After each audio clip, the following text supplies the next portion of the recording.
జిల్లా రుషికొండ తీర ప్రాంతంలో ఉన్న అనూహ్య పరిస్థితులు, వాతావరణ మార్పుల రీత్యా మత్స్య సంపదకు భారీగా గండం ఏర్పడింది.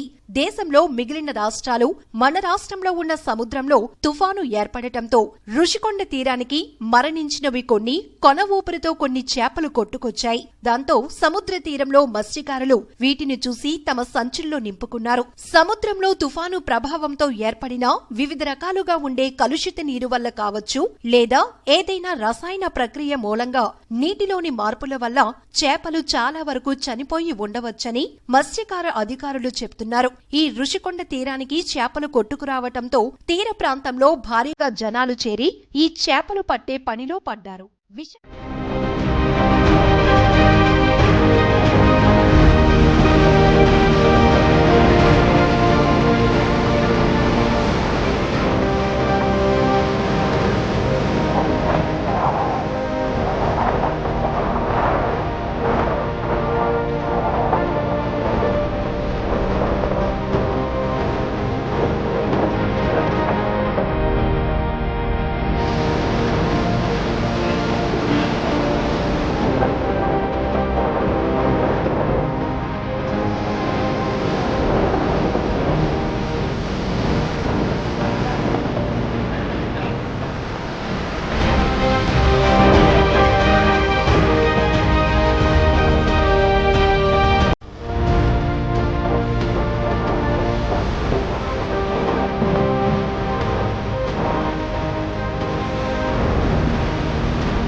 హలో ఫ్రెండ్స్, ఈ వీడియో కనుక మీకు నచ్చినట్లయితే లైక్ చేయండి, షేర్ చేయండి, సబ్స్క్రైబ్ చేయటం మర్చిపోకండి. లేటెస్ట్ అప్డేట్స్ కోసం ఇక్కడ కనిపిస్తున్న బెల్ ఐకాన్ ని క్లిక్ చేయండి.